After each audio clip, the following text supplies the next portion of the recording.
And now, ladies and gentlemen, from the heart of the Inland Empire, right here in sunny Southern California, it's Robert Cardoza Live, where we talk about politics, money, and you. This is the intersection of business and politics. And now here's your host, Robert Cardoza. And welcome aboard. I am Robert Cardoza. You're listening to Robert Cardoza Live on the street at the intersection of business and politics. And here we are at the beginning of a brand new week. We got a fantastic show lined up for you. Matter of fact, we've got super shows lined up for you all week long. Today, we're going to talk about what's in the news. New legislation, the IRS loses. We'll be doing our segment to the late, great Paul Harvey and the rest of the story, a tribute to him. And then on today's show, we'll have John Matthews, Joe Hakos, and I. We're going to be talking conservative politics on our semi-weekly simulcast. And then a little bit later, John Hansen's going to be here. John, that little old wine drinker, his special guest today is Linda Neal. She's the owner of Terra Roja and Mellowwood Wineries. We're going to be talking about her release party. It was in Las Vegas a couple weeks ago. That was just absolutely fantastic. You don't want to miss tomorrow's show. Sean LaFave and I are going to be doing a simulcast with John Matthews and Joe Hakos on Election Day. And that's going to be really, really interesting. But right now, I want you to know that at 3:01 p.m. Pacific time, it's currently, get this, 84 degrees here in the heart of the Inland Empire in sunny Southern California. It's on its way down to 62 degrees.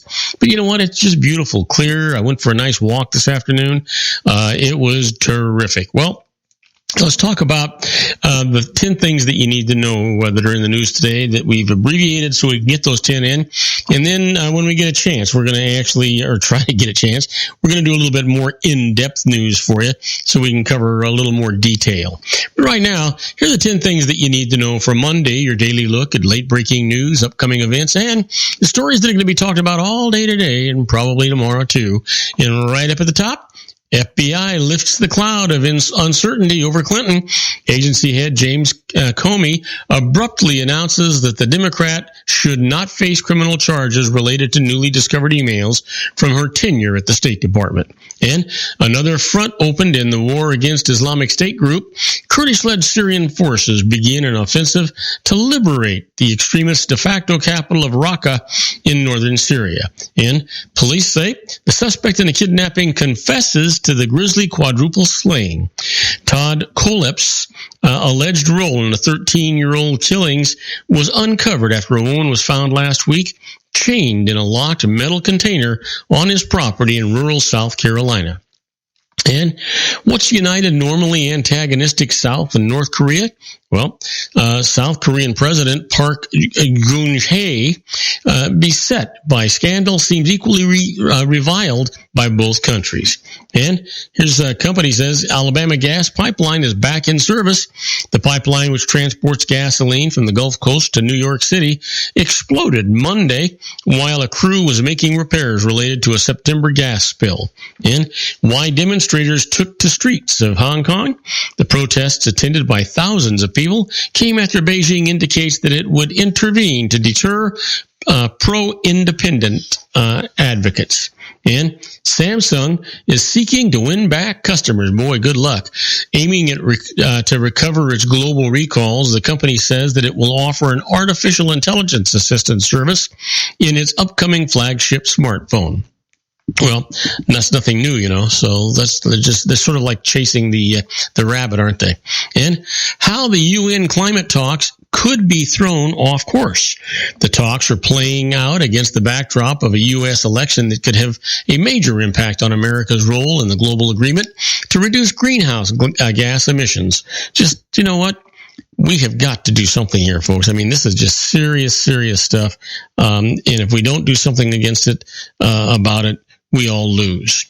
And you know what? The tall and short of it, LeBron James joins Hillary Clinton at a campaign event in Cleveland, Ohio, dwarfing the Democratic candidate as he pushes Ohioans to support her at the polls. And then finally, Kenyon wins the New York City Marathon for the third year in a row.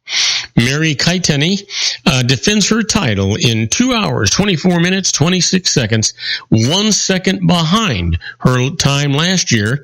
The men's winner is Gourmet, and this is kind of tough, Gibrelsi. Let me try it again. Gebrselassie, that's what it is, of Eritrea. So we'll see how that goes. You know what? Sometimes these names are tough no matter how much you practice them. It's a tough time getting them going. Well, let's talk about a little bit more in-depth news right now. And that is that Clinton focuses on healing and Trump on emails in the final hours. With the cloud of an FBI investigation finally lifted, Hillary Clinton and Donald Trump struck strikingly different tones as they moved into the final hours of a volatile, nearly 2-year-long presidential campaign. After days of full-throated attacks on Trump's qualifications and temperament, Clinton cast herself as the candidate of healing and reconciliation, perhaps a surprising position for a woman who's long been one of the most divisive figures in American politics. She started her Sunday with a visit to an African-American church in Philadelphia where she spoke of her candidacy in almost spiritual terms as she tried to motivate black voters in the crucial swing state to support her. And she ended with an evening rally in Manchester, New Hampshire, featuring remarks from Khizr Khan, the Muslim American lawyer whose army captain's son was killed in Iraq, and soft rock from folk singer James Taylor. The election is a moment of reckoning, she told voters on Sunday night. It is a choice between division and unity, between strong, steady leadership and a loose cannon who could put everything at risk.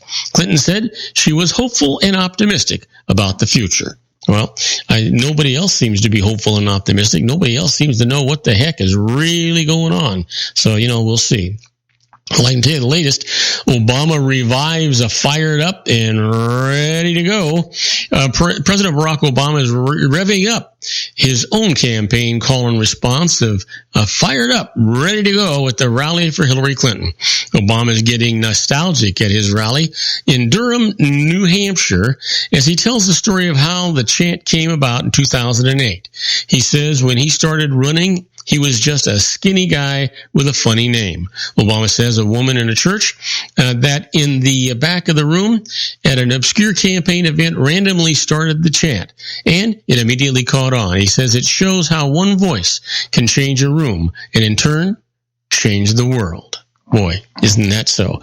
President Barack Obama also said that Donald Trump's conduct might be acceptable in other countries, but not in the United States.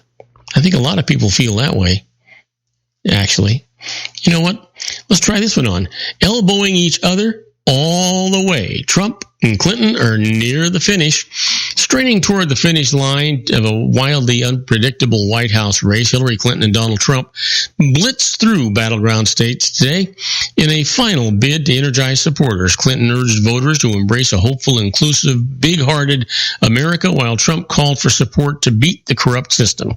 The candidates planned to campaign late into the night, a frenzied end to a bitter election year that has laid bare the nation's deep economic and cultural divides. Clinton opened the day today, buoyed by FBI Director James Comey's announcement Sunday that he would not recommend criminal charges against her following a new email review. The inquiry had sapped a surging Clinton momentum at a crucial moment in the race, though she still heads into Election Day with multiple paths to the 270 Electoral College votes needed to become the nation's first female president. Well, we'll see. In any event, we have to go for a short break. When we come back, we're going to talk about the FBI's big test. Clinton email probe raises political doubts. I'll tell you all about that just as soon as we return from these brief messages. If you want to increase your client base and sales, then consider this, the Relationship Building Network at RBN. Given the current economic conditions and challenges, we all need to work smarter, make smarter decisions, invest our hard-earned dollars where it'll yield the best return for our investment. Many business professionals claim that the most effective networking group in Orange County is RBN. No other networking group or organization can offer what RBN offers. Make every year your best year. Join RBN and start reaping the benefits today. Nearly 3,000 businesses have joined RBN and experienced those benefits. Why join RBN? It's one group. It's one membership. It's no renewals. It's all through Orange County. RBN is a freestyle networking group. No mandatory attendance, no restrictions, no rules, and no penalties. Call them at 949-830-5776 or go to their website at rbninfo.com. That's 949-830-5776.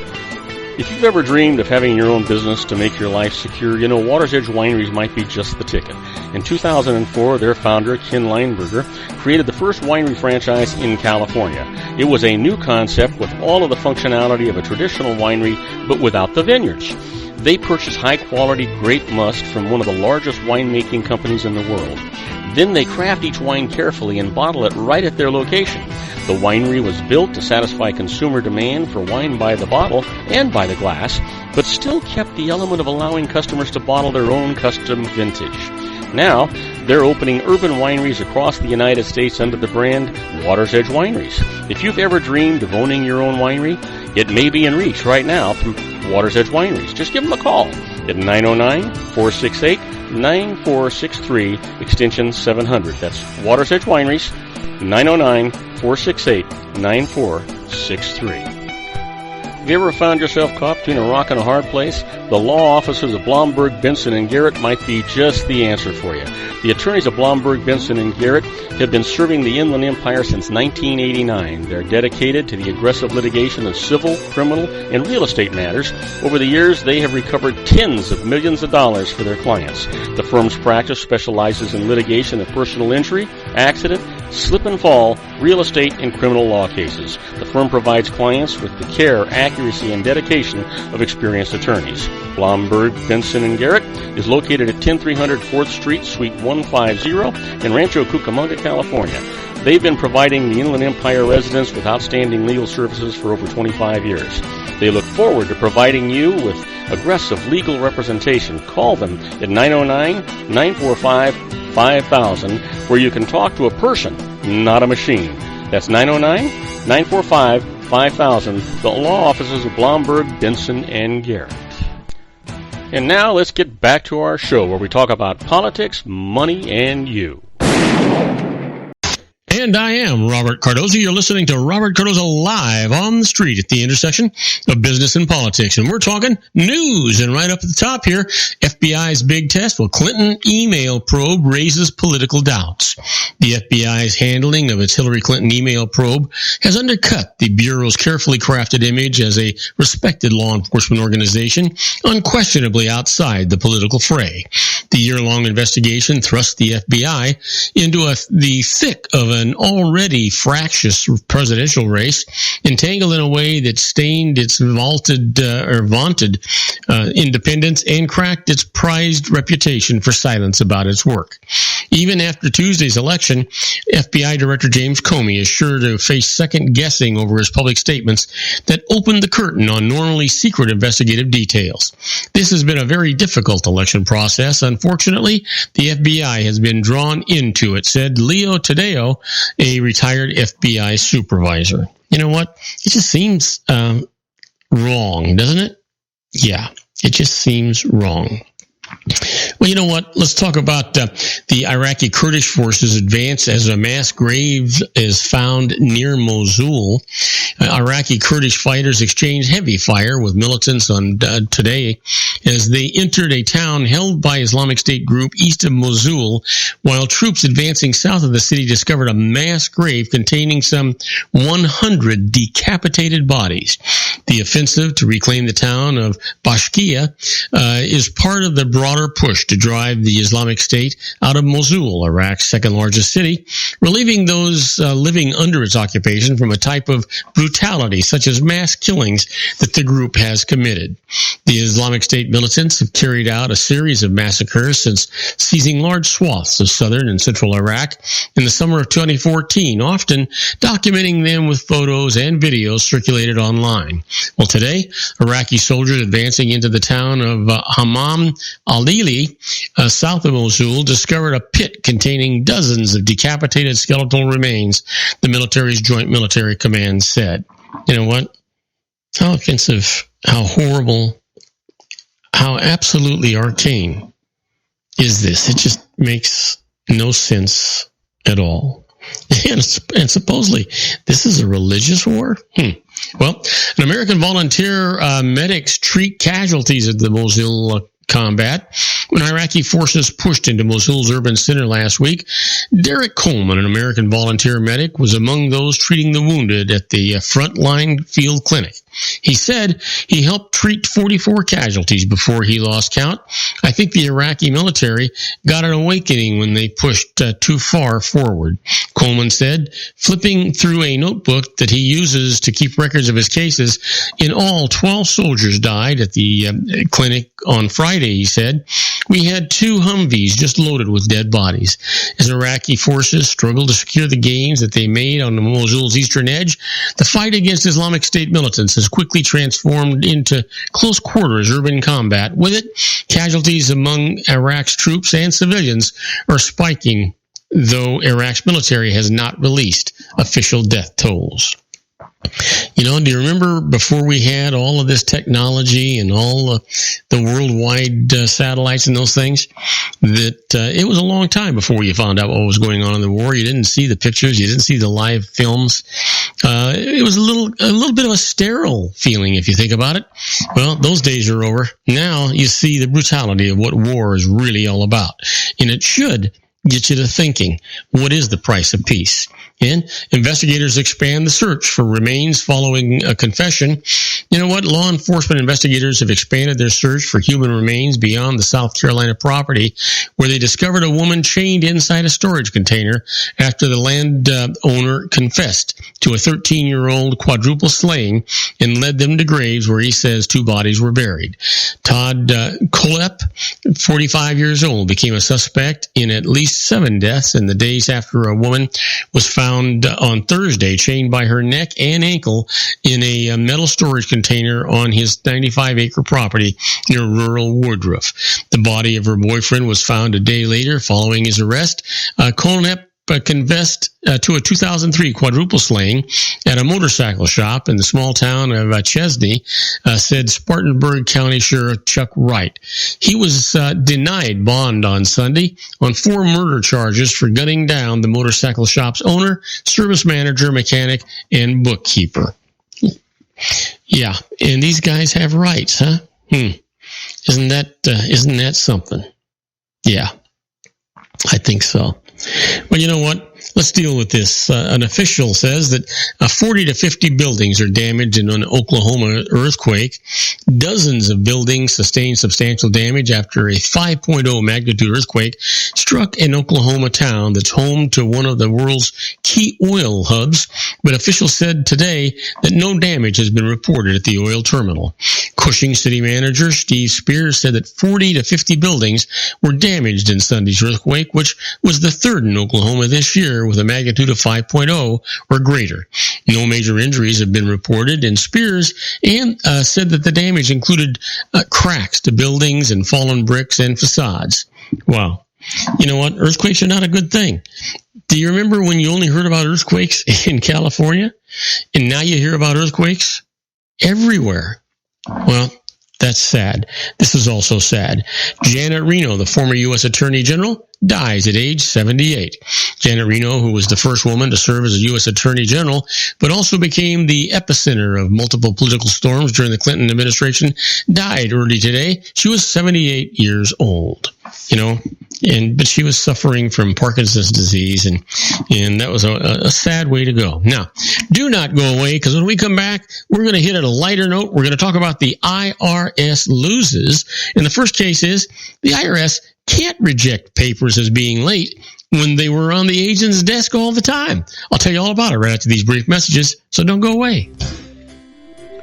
Isn't it time to shine the spotlight on your expertise? The Interview, starring you. Here's your chance to capture 5 minutes of fame with The Interview. This isn't just any interview. This is your opportunity to showcase your expertise and position yourself as a trusted expert in a one-on-one video interview hosted by Robert Cardoza, host of the nationally syndicated show Robert Cardoza Live and powered by AHA Studios. What is it? A professionally recorded video for your use. Robert Cardoza interviews you on the set where he records his show. Professional interview showcases your expertise and value, shot in a state-of-the-art studio. And what's in it for you? Gain credibility as an expert, earn the trust of your target market, educate in a way that intrigues your audience, gain a powerful marketing tool that offers dozens of uses, website, video sharing sites, social media, email, DVDs, direct mail, lobby video, resumes, profile building, all that kind of stuff. association with the nationally syndicated Celebrity. That's right. And let's talk about AHA Studios. AHA is a strategic marketing firm that leverages the powerful and visual persuasion to help your business create powerful messages that connect with your target market. AHA ventures way beyond strategy, delivering the marketing collateral you need to start driving a new business through your doors. AHA has a full-service, in-house, state-of-the-art production studio to bring your messages to life using video. Discover how to make the interview work for you. Call 949-831-2222. That's 949-831-2222. AHA Image Studios, Incorporated. Dr. Stephen Tidwell, Gentle Family Dentistry in a caring, personalized environment. Here at Dr. Tidwell's office, we are dedicated to helping you keep your teeth healthy. We are a state-of-the-art dental practice that still believes in traditional values, such as excellent customer service and individual attention.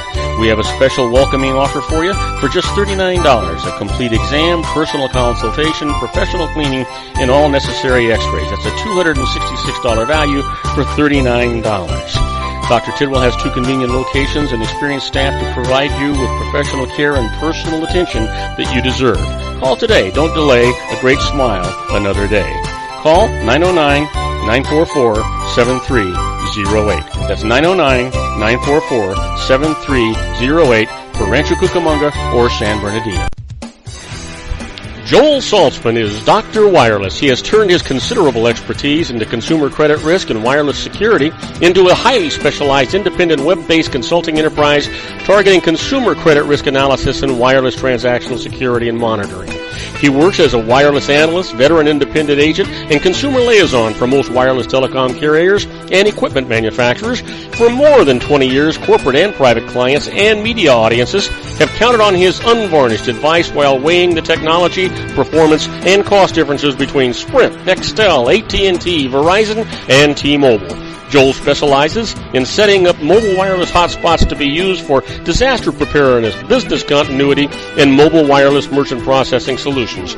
Call Dr. Wireless at 310-400-4900 or go to his webpage at drwireless.com. Again, call 310-400-4900 or his webpage at drwireless.com. You'll be glad you did. And now, back to our show.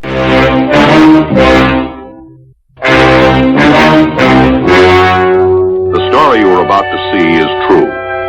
The names have been changed to protect the innocent.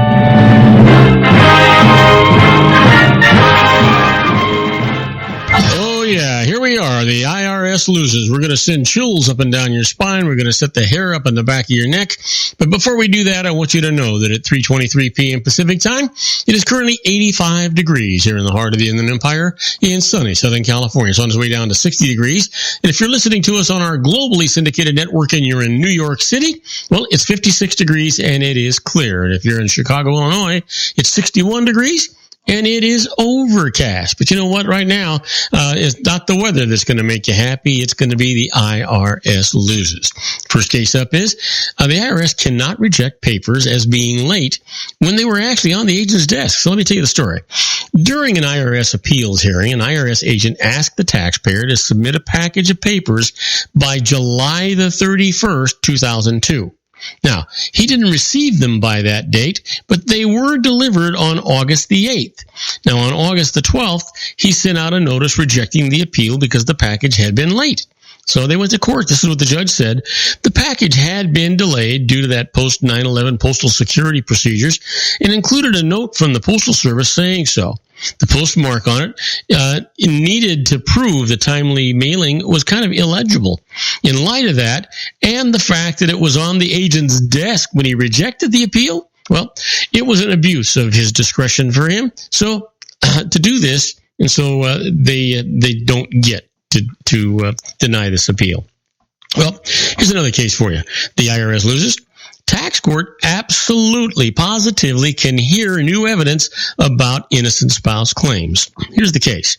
A woman sought relief from liability for a tax bill that her husband had incurred on his business income. Now, the IRS denied it, saying that she had known that the tax was owed and that she still was married to her husband. When she went to tax court, the IRS claimed that the court could not consider any new evidence that the IRS hadn't already considered. Well, she went to court, just what the judge said.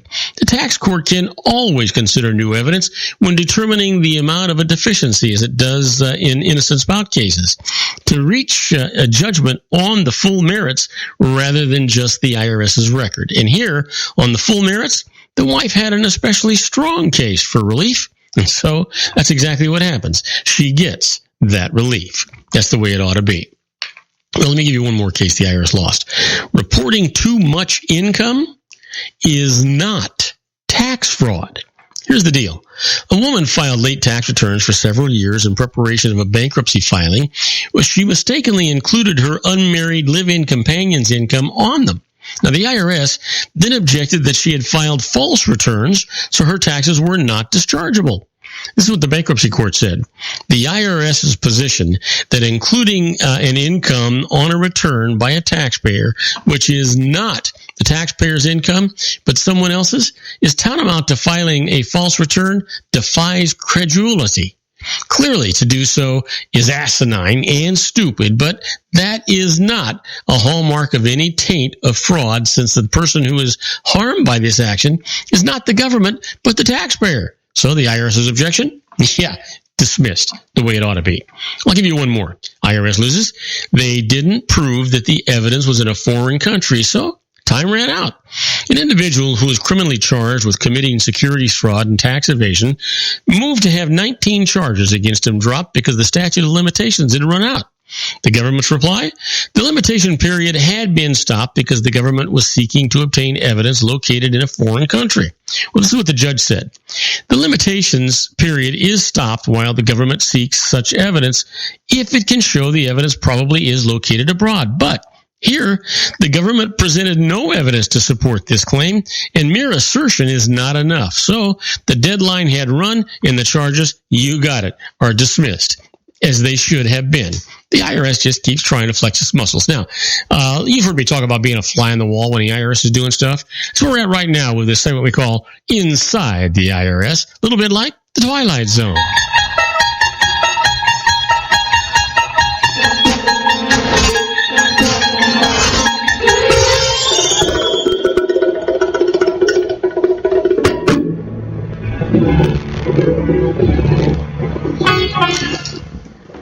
Oh, yeah. You know what? Let's get right to this thing. First of all, let's talk about this is not a tax court case. These are just things that the IRS has done that if you're aware of them, they can actually help you. This first one here is trusts created to evade income taxes. Now, the latest scheme, income-producing assets are transferred to a trust. The beneficiary of the trust then withdraws funds from the trust in the form of a loan. Now, no tax has to be paid on the income earned by the trust on the funds withdrawn from it. After the IRS identifies the promoter of such trust schemes, it's going to be taking an action in federal court seeking a permanent injunction against the promoter from selling these trusts to other unsuspecting taxpayers. If the IRS finds that the promoter is continuing to sell these schemes after the permanent injunction is granted, well, it'll ask the court to send the promoter to jail for contempt of court, which is what should actually happen. Well, let me give you one last one here, and that's we're going to talk about the IRS whistleblower actually points the finger at IRS executives. Now, an attorney currently employed by the IRS publicly expressed concerns about the way that the Office of the Chief Counsel issued rulings relating to synthetic fuel cases that favored the well-connected oil and gas industry. Now, he has made new claims about special access. Specifically, he claims that the special access is granted to former IRS executives who currently work for large accounting and law firms. Well, from my perspective, relationships treated while working or actually relationships that you've created while working for the IRS, especially at an executive level, can't hurt while working at the IRS, especially at that executive level. Especially it can't hurt when it comes to presenting or representing a client. However, in my experience, the best accommodation that can be expected is that your client's matter is going to be put on a back burner if the determination or the ruling is time sensitive. So that's kind of what's going on. Now, do not go away. When we come back, we're going to be with our own John Matthews, and we're going to be doing our simulcast. We'll be right back with John after these brief messages. If you want to increase your client base and sales, then consider this, the Relationship Building Network at RBN. Given the current economic conditions and challenges, we all need to work smarter, make smarter decisions, invest our hard-earned dollars where it'll yield the best return for our investment. Many business professionals claim that the most effective networking group in Orange County is RBN. No other networking group or organization can offer what RBN offers. Make every year your best year. Join RBN and start reaping the benefits today. You know, nearly 3,000 businesses have joined RBN and experienced those benefits. Why join RBN? It's one group. It's one membership. It's no renewals. It's all through Orange County. RBN is a freestyle networking group. No mandatory attendance, no restrictions, no rules, and no penalties. Call them at 949-830-5776 or go to their website at rbninfo.com. That's 949-830-5776. If you've ever dreamed of having your own business to make your life secure, you know Water's Edge Wineries might be just the ticket. In 2004, their founder, Ken Lineberger, created the first winery franchise in California. It was a new concept with all of the functionality of a traditional winery, but without the vineyards. They purchased high-quality grape must from one of the largest winemaking companies in the world. Then they craft each wine carefully and bottle it right at their location. The winery was built to satisfy consumer demand for wine by the bottle and by the glass, but still kept the element of allowing customers to bottle their own custom vintage. Now, they're opening urban wineries across the United States under the brand Water's Edge Wineries. If you've ever dreamed of owning your own winery, it may be in reach right now through Water's Edge Wineries. Just give them a call at 909-468-9463, extension 700. That's Water's Edge Wineries, 909-468-9463. Have you ever found yourself caught between a rock and a hard place? The law offices of Blomberg, Benson, & Garrett might be just the answer for you. The attorneys of Blomberg, Benson, & Garrett have been serving the Inland Empire since 1989. They're dedicated to the aggressive litigation of civil, criminal, and real estate matters. Over the years, they have recovered tens of millions of dollars for their clients. The firm's practice specializes in litigation of personal injury, accident, slip and fall, real estate, and criminal law cases. The firm provides clients with the care, accuracy, and dedication of experienced attorneys. Blomberg, Benson, & Garrett is located at 10300 4th Street, Suite 150 in Rancho Cucamonga, California. They've been providing the Inland Empire residents with outstanding legal services for over 25 years. They look forward to providing you with aggressive legal representation. Call them at 909-945-5000, where you can talk to a person, not a machine. That's 909-945-5000, the law offices of Blomberg, Benson, & Garrett. And now let's get back to our show where we talk about politics, money, and you.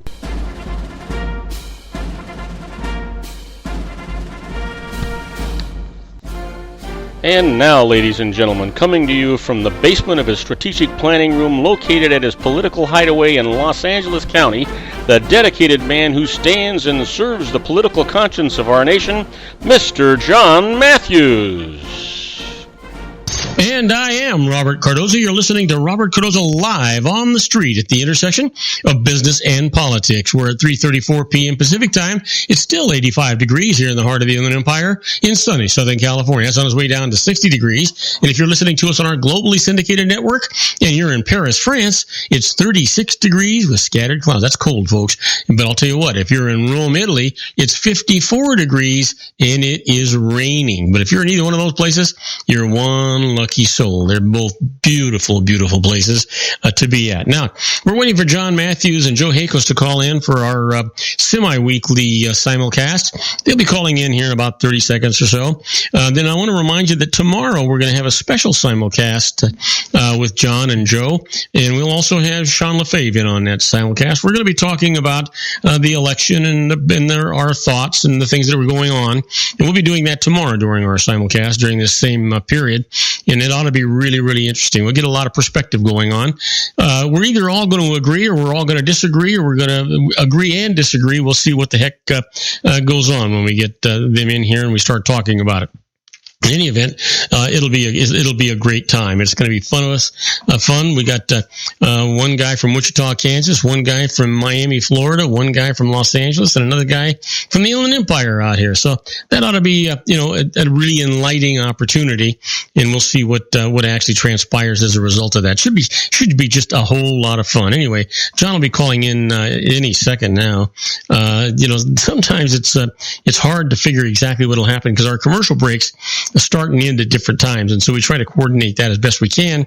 But he'll be calling in here just about any second. I'm surprised he hasn't called in yet. Sometimes I think his clock is different than ours, so we'll just see. We'll play it by ear and see what the heck happens. Here he is right now. He's calling in right now. We're with John Matthews and Joe Hakos. Hey guys. Hey, what's up, guy? What's up? Hey, you know what? What's up? I'll tell you what. It looks like the polls are up. They're getting skinnier and skinnier and skinnier. And I'm not talking about the inhabitants of Poland. I'm talking about the records that are going on with regard to this election. Well, I can't help but be semi-tepid about what we're hearing here in terms of polls. I've never been a big, ever since we've learned that through the WikiLeaks emails that they know how to manipulate polls and they know how to get the results that they want, that kind of stuff. But, it is, we did also say, okay, we really won't know what's going on until, the last couple of weeks election. And here what we have, basically what we had 6 months ago, it looks like in cases, pretty much dead even. Yeah. And, and it depends on where you go. I found it interesting that the LA Times has Trump up in double digits, and then you go to the Washington ABC poll, and they have Clinton up by 4. Well, but John, that just goes to prove that what you're saying is absolutely valid, that these polls mean nothing. They mean You know what? As an accountant, I used to tell people I could make numbers say anything I wanted them to say. You tell me what you want them to say, and I can manipulate them to make them say whatever you want them to say using the same numbers. I think they're doing the same thing with the polls. And as long as the IRS agrees with what you told him, Bob, that's perfect. Oh, wait. Well, you just have to be able to defend what you said. Otherwise, you spend time away from home in one of those federal resorts. Unless your name's Clinton. Yes, that's right. Joe, you're absolutely right. Unless your name is Clinton, and then you are above it all. Yep. The analogy I've always used is I use the Bible in this regard. I've been in ministry long enough to know anybody can take any scripture out of the Bible and make it mean anything they want it to. Yeah. I've heard them all. I've heard. I think one of the craziest ones I ever heard was a scripture in the Bible where it talks about the relationship between Saul's son Jonathan and David. And this is used by the homosexual community. It says that Jonathan loved David and David loved John, but David loved John more. Okay? That is, according to the homosexual community, meaning that David had an infatuation with John, a sexual infatuation with Jonathan. And so it's like, okay, the king of Israel was a homosexual or at least bisexual. Okay, so you can make these things sound like you can turn them into whatever you want them to turn into, and that's really what the polls are about. Just make it say whatever you want to say. But getting back to, I wanted to get your take here on James Comey's recantation of his recantation. Do you know what? I've got to tell you, for a guy that's supposed to have be honest and have integrity and be really, really smart and intelligent, this looks to me more like a preconceived plan than anything else. First of all, even if he had to notify Congress. He could have used different words. He could have said, hey, look, more information has come out. We don't know that it's any different than what we've already seen. There's nothing in here that would indicate that we're going to find anything more serious than we did the last time. But you know what? I think I'm appalled by the fact that the FBI is having an effect on the actual election. Well, in essence, that's really what he was trying to lead up to. His choice of words, I don't think, were that great, but he was, as this thing played out over the last 11 days, what we hear from some of the people within the department that have been willing to come out and speak. Of course, most of them are relatives of anonymous source. Yeah. So what they're telling us is that Comey, there was pressure within the department. There were people within the FBI that thought him not indicting her or recommending she be indicted the first time was really a slam, even to the point where one story I read where his wife was on his case saying, you know what, you should have hung her. But I'll tell you what really helped resolve the whole thing for me was when I found out that James Comey was a Barack Obama appointee. As soon as I heard that, I went, okay, now all the pieces fit. Yeah. The thing is I'm just appalled. This country is going to hell in a handbasket. If we're not at the beginning of a coup, I don't know where we're at. Depending on which side gets in there, they're going to change the United States from what we've known it to be and what we've been proud of to something that's going to be really embarrassing. This is the first election that I've witnessed, and I'm 72 years old. I've seen a lot of elections.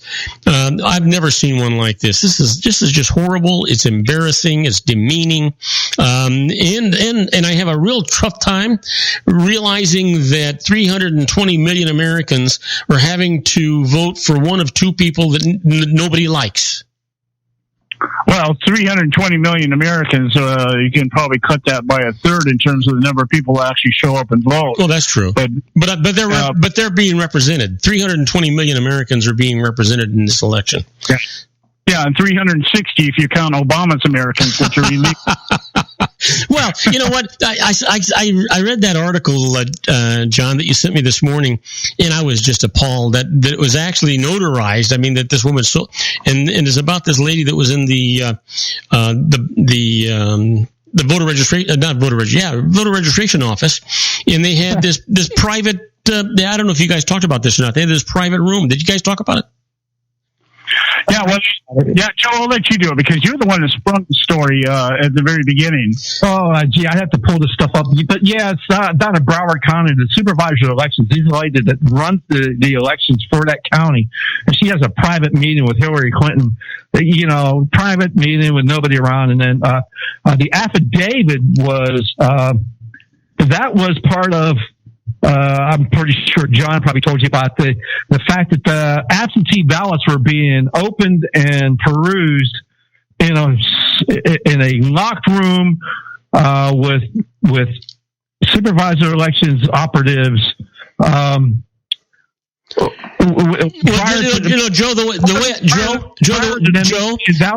the way I read it is that in that locked room, this clerk was delivering absentee ballot applications and put them in the locked room, and they had two stacks there. They had a stack of actual absentee ballots that were going to be assigned to these applications, and the clerks that were these handful of people that were in that room were actually voting on the absentee ballots for those applications that were not even valid. Yeah, I wasn't. Yeah, exactly, Bob. That's what it was. But I was trying to be a little bit less. That's because you're from Florida. You're a nice guy. Us folks in California, we call it the way we see it. Let me put it this way: Brenda Snipes has been on the quote unquote hot seat before for doing irregularities.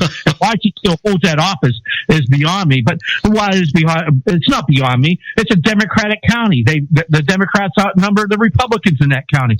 Whoever runs in there, the Democrats will go in there and they'll vote her in. That's what it is. And I looked at the voters, and they well outnumber the Republicans in that county. So this is what goes on. But to have these closed door meetings with one of the presidential candidates, 10 days prior to the election, it's just it just stinks is what it does. Well, it just goes to show the contacts that the Clintons have. I mean, one Clinton walks across a tarmac and has a meeting with the Attorney General. Another Clinton walks across the street and has a meeting with the Registrar of Voters. Well, we've got to go to a break here, but when we come back here, I'm going to flesh this whole thing out for you because I really took the time to put the pieces together as to what this young lady, Chelsea Smith is her name, what she stated in her affidavit and how this plays out with what's going on down in Broward County. Yeah, and let me talk about what Blaze and Goldie, our RPROC chairman, has said about it. Yeah, we'll go there, but let's flesh out and put all this into context as to what I've been able to piece together, how this is all happening here. So stay with us right here. And we're going to come back with John Matthews and Joe Hakels right after these brief messages. Do not go away. Isn't it time to shine the spotlight on your expertise? The Interview, starring you. Here's your chance to capture 5 minutes of fame with The Interview. This isn't just any interview. This is your opportunity to showcase your expertise and position yourself as a trusted expert in a one-on-one video interview hosted by Robert Cardoza, host of the nationally syndicated show Robert Cardoza Live and powered by AHA Studios. What is it? A professionally recorded video for your use. Robert Cardoza interviews you on the set where he records his show. Professional interview showcases your expertise and value, shot in a state-of-the-art studio. And what's in it for you? Gain credibility as an expert, earn the trust of your target market, educate in a way that intrigues your audience, gain a powerful marketing tool that offers dozens of uses, website, video sharing sites, social media, email, DVDs, direct mail, lobby video, resumes, profile building, all that kind of stuff. Association with the nationally syndicated celebrity. That's right. And let's talk about AHA Studios. AHA is a strategic marketing firm that leverages the powerful and visual persuasion to help your business create powerful messages that connect with your target market. AHA ventures way beyond strategy, delivering the marketing collateral you need to start driving a new business through your doors. AHA has a full-service, in-house, state-of-the-art production studio to bring your messages to life using video. Discover how to make The Interview work for you. Call 949-831-2222. That's 949-831-2222. And I am Robert Cardoza. You're listening to Robert Cardoza Live on the street at the intersection of business and politics. Well, we're waiting for John Matthews and Joe Hakels to call back for the continuation of our simulcast. In the meantime, I want you to know that at 3:47 p.m. Pacific time, it's still 85 degrees here in the heart of the Inland Empire in sunny Southern California, on its way down to 60 degrees. And if you're listening to us on our globally syndicated network and you're in London, England, it's 39 degrees and it's clear. And if you're in Vienna, Austria, it is 34 degrees. And it's clear. And any of these places you'd be lucky to be at, right? Absolutely. Well, you know what? While we're waiting for John and Joe, I want you to know that tomorrow, during this same time period, it'll be me and Sean LaFave and John Matthews and Joe Hakels. We'll be doing our simulcast, and we'll be talking, about Election Day, and that ought to be a lot of fun. I'll talk to John a little bit about that before we get off the air, but you want to be listening to it. It'll be great. And here we are back with John Matthews and Joe Hakels. Yeah. Okay. All right. So this is what happened. This is how this all went out. This all started. Joe brought this all to our attention early last week. What happened was Broward County had sent out voter guides along with ballots to absentee people that asked to vote by mail. There was a page missing in the voter guide.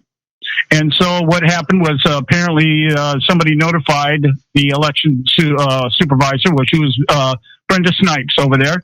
And so what they did was they resent the voter guides. But with some of them, they sent ballots. Some of them, they did not. And so what this Chelsea Smith is relaying to us is that she was ordered to bring absentee ballot request forms to a room.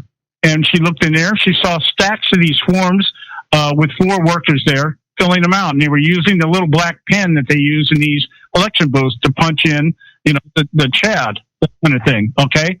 And she wasn't sure what they were doing the first time, but when she went back the second time, she was led in the room and she noticed that this is what they were doing. They were actually filling out ballots. And so with the chain of events here is that it looks like because of whether the mix-up with the voter guide was intentional or not, what it did was it kind of convoluted the number of ballots that were being sent out and received. And so the first fear was that there was going to be duplicate ballots mailed back by people that were voting. But then it turns out that what is happening is Brenda Snipes is claiming that they weren't creating ballots, they were replacing ballots that were damaged. Meaning they had pulled them on the envelopes and they were damaged, and so they were correcting them. But that's not what this girl testifies to. She said there was a stack of ballots for these people, and they were punching them one at a time, going through and creating ballots. Now, that comes up to what Joe was saying, that the GOP people out there in that area, in that neck of the woods, found out about this. And my understanding is that they have now filed, or they're going to file a lawsuit if the Broward County people don't own up to what happened. And so we may have what we're looking at here is that Broward County once again will be contested the day after the election, whether or not Trump concedes or not. There's other people out there, in this case, the GOP representative for the GOP party out there saying, no, we know that there's something going on here. And if they don't own up to it, the day after the election, we will file a lawsuit because these ballots should have never been opened in the first place. That they did not have authorization to open the ballots. So they're only supposed to be collected, and then I guess a board approves and says, yes, these are all valid ballots, and at that time they're counted. Yeah, because they can't be open. They have to be vetted and properly secured and not open. So they have to be secured. Yeah, am I correct in assuming that whether you send in an absentee ballot or early voting or any of those things, that the results of that are not tabulated until the polls close? That's supposed to be correct. Yeah, and that's on election day, on election night. Yeah. See, so what you're hearing, Bob, what you're hearing out there is that, and the way the media is presenting it, is that, for instance, like today, Florida is ahead in the vote by mail, the early voting. They're ahead, and the only reason they're basing it on the fact that there have been more Democrat ballots received than Republican ballots, and so then they're assuming that because there's more Democrat ballots, that there's more Democrats voting for Hillary Clinton. They don't know what's on those ballots, but the indication is just like with polls, just like tomorrow, you're going to hear exit polls. Everything is going to be geared to the idea that this thing is over. Hillary's already won it. But you know what? You know what's wrong about that, Joe or John? The thing that's wrong about it is it's the same thing as sleight of hand that magicians do, right? First of all, you can count the number of voters that have voted, but you have no idea whether they're a Democrat or a Republican, how they're going to vote, regardless of what their party affiliation is. Democrats can be voting for Republicans and vice versa. The thing is that the media is really screwing up this country, and they're setting up the criteria for how somebody's going to be elected.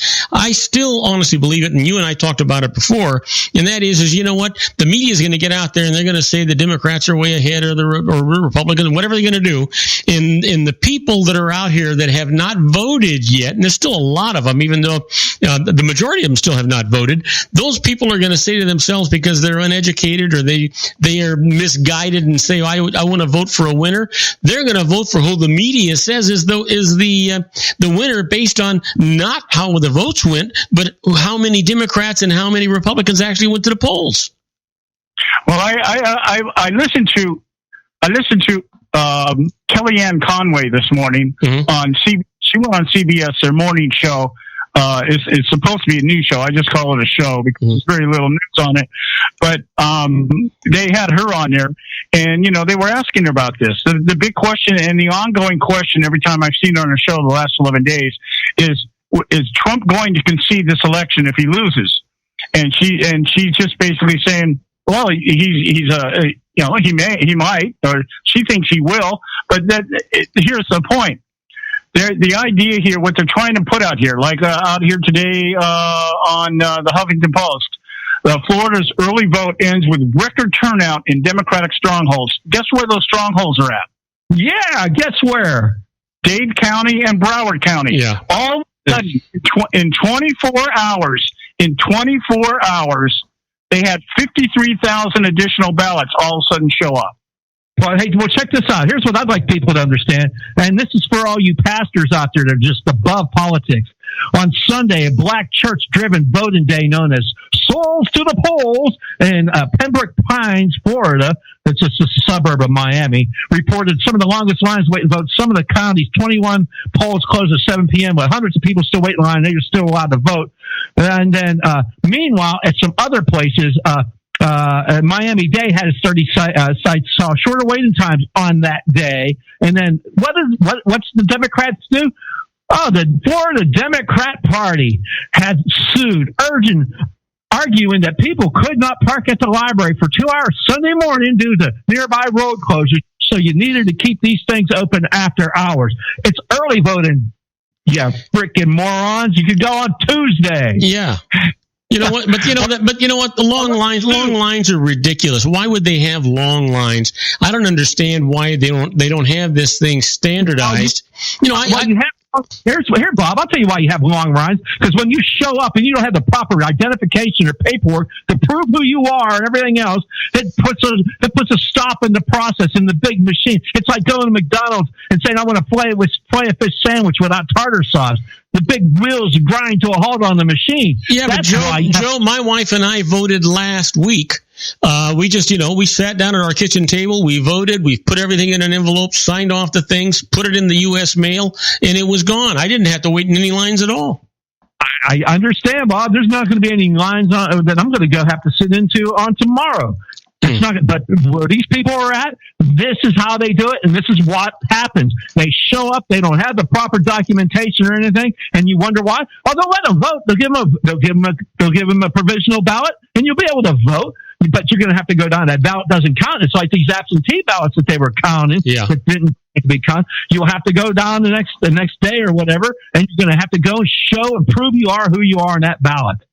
Yeah, and it's the other side of this thing is.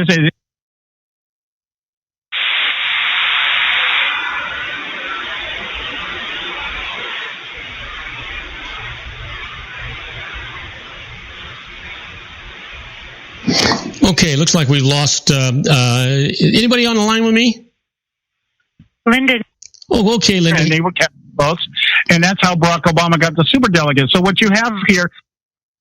Stay with me, Linda. And really the truth is when we talk about these voters, you talk about liberal Democrat voters, it's the same argument that you get when you talk about voter ID. They can't obtain voter ID, so apparently they can't obtain a post office stamp either. And so the idea is that let's get all these people en masse to show up at these polling places. And the reason why some of the polling places, there are not enough polling places, is because the federal government this year stated that they were going to have less federal oversight. They weren't going to send people to watch the polls. And so the respective districts out there are saying, well, we don't have the money. If the federal government's not sending oversight, they're not going to send us money. So we have to reduce the number of polling places because we don't have the money to open them. And so then you create lines that way. So that there's a lot of this stuff, it's all deliberate. That's my point. None of this stuff is by accident. None of this, it's all by design. They go out there and they say, this district, this county, this city, whatever, this is the demographics, this is what we want, this is the outcome. And now how do we manipulate all the logistics around it to get the turnout that we want? That's how it's working here. Hey guys, I'm sorry, but I've got to cut off. I look forward to talking to you tomorrow about this same time. I've got other guests calling in. Yeah. Okay, you have a good one. All right, take care. We're talking at that time. It's time for the... Okay, Linda, you with me? Yes, I am. Bob. Okay, terrific. It's good to have you here. Listen, I'm gonna go to a short commercial break. John hasn't called in yet, and then and if he does or doesn't, I'm looking forward to talking to you. Great, I'm here when... If you want to increase your client base and sales, then consider this, the Relationship Building Network at RBN. Given the current economic conditions and challenges, we all need to work smarter, make smarter decisions, invest our hard-earned dollars where it'll yield the best return for our investment.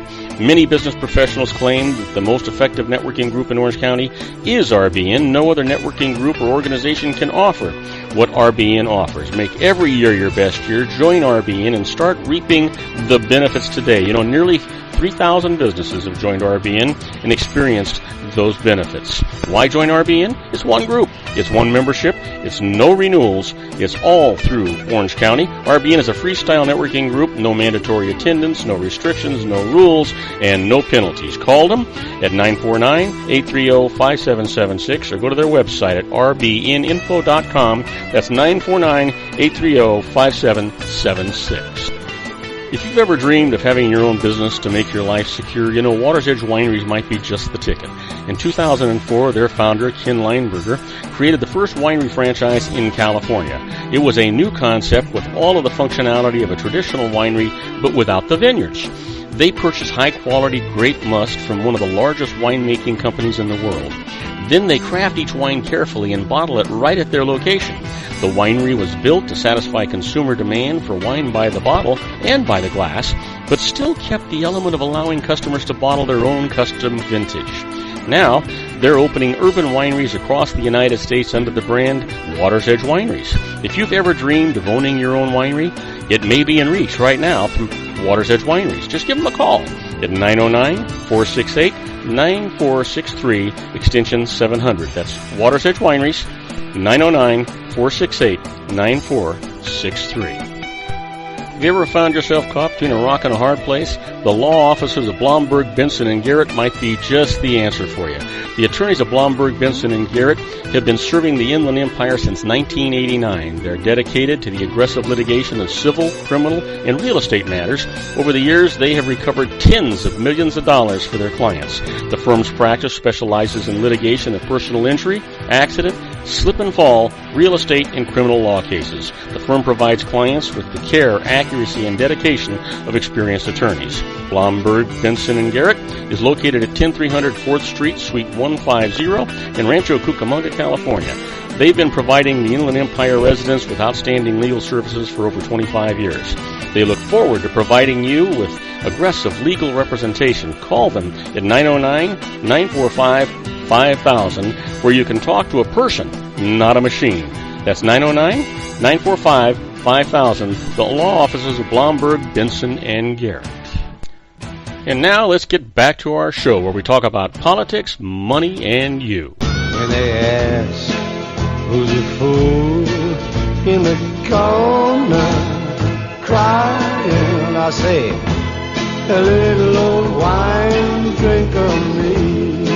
And now, from the middle of a vineyard somewhere, a man who's never met a grape he couldn't cuddle up to, our resident advanced sommelier, John Hanson. And I am Robert Cardoza. You're listening to Robert Cardoza Live on the street at the intersection of business and politics. We're at 4:02 p.m. Pacific time. It's currently 85 degrees here in the heart of the Inland Empire in sunny Southern California. It's on its way down to 61 degrees. And if you're listening to us on our globally syndicated network and you're in Madrid, Spain, well, it's 41 degrees and it's clear. And if you're in Tokyo, Japan, it's 46 degrees and it's raining. But I'll tell you where it's not raining. Not raining on the heads of my two favorite people, John Hanson and Linda Neal. You guys with me? Oh, yeah. All right. You know what, John, it's not that I don't want to talk to you, but boy, I got a lovely lady on the other line. I don't know if I can ignore her to talk to you. Well, but I don't blame you at all. Go right ahead.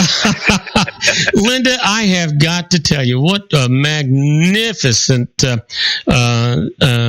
event that you had in Las Vegas on the 16th. I thought it was just a great release event. I was just thrilled to death. And then, as usual, not only did you treat us like royalty, I mean, you bought us all breakfast at Bouchon for brunch at Bouchon and had this magnificent dinner that evening, but then we all went out and partied in Las Vegas, partied hardy. I'm surprised that I could actually get up the next morning.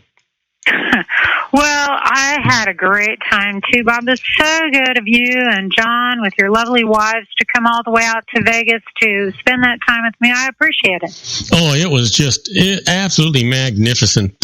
Matter of fact, John and I were kind of silent on the way to Las Vegas, but we never stopped talking on the way back home. All we could talk about was how magnificent it was and how magnificent it always is. You're just an unbelievable hostess. You're something else. Well, you're too kind, but really, don't we have to give credit to the Las Vegas Country Club and Emerald's head chef, Sean Rowe, and our wonderful friends at Bouchon? I mean, they're the ones that really put it all together. Well, you know what? They put it all together except the magnificent wines that we got to taste. You know, we had the release of the 2013 Terra Roja. I don't care what year of Terra Roja you have. They're all just magnificent, but that was another great year for you. Well, thank you. And it's fun to pull out some of those old ones again, too, huh? Oh, yeah, absolutely. Matter of fact, the 2011, wow, that was good. Well, thank you. Hey, John, well, and more fun things on the horizon. I get to go do an event with John at Napa Rose and Disneyland again this coming spring. Looking forward to that. Well, that'll be great. You know what? Hey, John, you want to talk to us a little bit? Yeah. Well, the big question was, how successful was that release party? Did we sell a lot of wine there, or? Oh, I only invite people that already bought the wine. Are you kidding? Okay. No, and then actually from our friends at the Country Club who also joined us, yes, we did sell a few more bottles. But mainly these parties are designed to say thank you to the faithful. Excellent. You know, it's funny because we talked about 2013. It's supposed to be this incredible year, and I was looking at Wine Spectator, and like a lot of the heavy hitters like Diamond Creek, Bond, they were scoring in the low 90s. How do you anticipate this 13 vintage to maybe a couple years down the road? I mean, is it going to be as good as everybody thought it was, or do you think maybe not so much? Well, John, I think you got to remember the scores. Those are individuals placing those scores, and bless them, that was their opinion. But sometimes everybody has their own preferences. Not only that, they can't give it 100 every year because you have to have some sort of variability or the whole scoring system falls apart, does it not? Yeah. Well, and Linda, we know with Wine Spectator, too, if you don't put an ad in the Spectator, your score does drop. So that could maybe... Well, there are some cynics who think that. I don't know if that's true or not, of course. Linda, it may or may not be true, but it is evident that when you see these high scores, you see some full-page ads right next to it, or articles. Well, more importantly than that, I think people just have to try wines for themselves because no matter how sincere and honest a rating system is, it's that person's opinion and it might not be your own. We all taste different things. Don't you agree? Oh, yeah. Oh, absolutely. Well, what's your opinion on 13? What do you think? Is it the best year of the last 20 vintages that a lot of people are anticipating for, or do you think it's just going to be just a good year? I think every year is somebody's best year. But, for example, the best year for me is a year that has a lot of water because I have a dry, warm site. Or the best year for somebody else might be a really dry year because they have too much water in the soil. I think it's so hard to generalize. What I will say is 12, 13, 14 were very easy farming years, just very mild weather. Everything got ripe easily, no drama. And so, I think the wines that come in at really high alcohol and really high sugars probably won't have the life of the ones with a little bit higher acidity and a little bit lower sugars. Yeah, that was my opinion as well. I think 13 is not going to have the longevity as other years.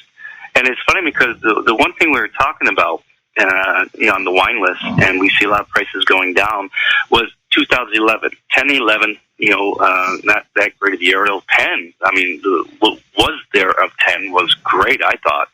But we have a problem pushing 11s on the wine list. The stigma is out there that 11 wasn't a great year, but yet you told me 2011 was your highest rated year.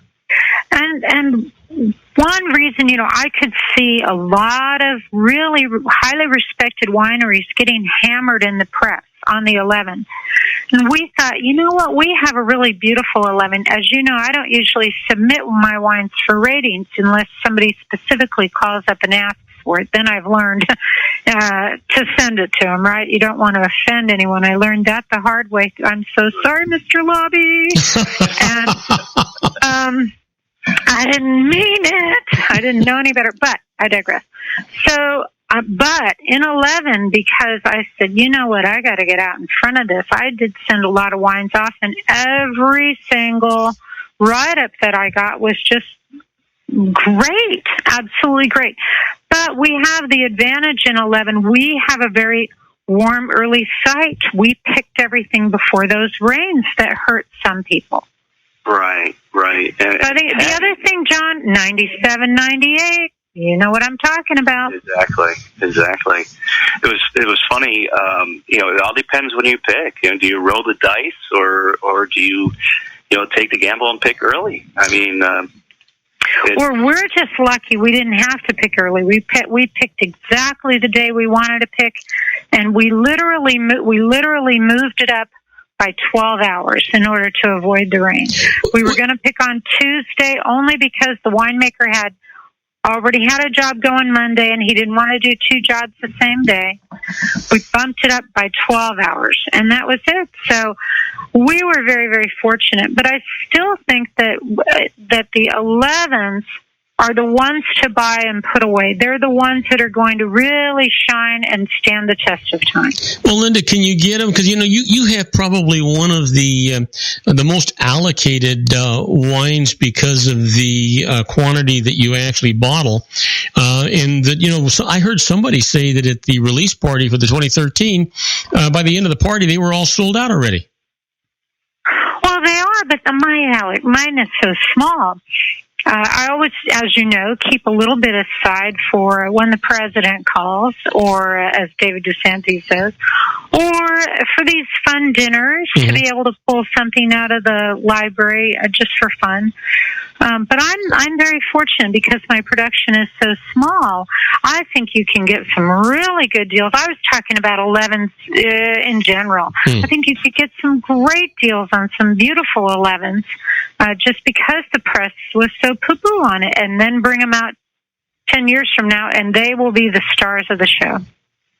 Well, I agree with that. 100%. Absolutely. The one thing that we haven't talked about here, John, is that I love Terra Roja wines, but you were also featuring Mellowwood wines at that dinner. Yes. Did you enjoy those? I really did. Yes. Well, you know what? I'm sorry, but I have never met a grape I couldn't cuddle up to. Well, and it's quite a bit less expensive wine, so you tend to see it in different places. You're not going to always see the Terra Roja and the Mellowwoods on the same list, although sometimes you do. But I think they're beautiful wines, and I'm always proud to serve them. Oh yeah, I mean, just and we're not talking about the meal that you provided because John and I did that Monday. We went through the whole thing here, and more than happy to go through it again if you want to talk about how you actually paired the wines to the meals and give a little shout out to the chefs. I want to definitely give a shout out to the chefs, but I can't take credit for any of the pairing. Our good friend Bob Venice, I left the wines with him because the chef wasn't available when I was in town, and he took them over and poured them for Chef Sean Rowe and his staff, and they were the ones that put the menu together. And so I can't take any credit, but I think they did a beautiful job. Yeah, it was just unbelievably good. You know, one of the things that I love, my wife is a really picky eater, which meant that I got to have a magnificent evening. Most everything I ate mine and most of hers, because she just picks at stuff. When I say picky eater, she just picks at stuff. But generally, I want to tell you, there wasn't anything that wasn't absolutely magnificent on that menu. No, I agree. I enjoyed it all. And there were some, you don't always see rabbit and quail, and so that's fun to do. But, man, that filet mignon, you could cut it with a fork. It was just so tender. Yeah. I think it was one of the better ones you've had, and I think we've been to almost all of them. So kudos to the chef. That was an amazing evening. Yeah. Yes, in Las Vegas Country Club. They're such a beautiful venue.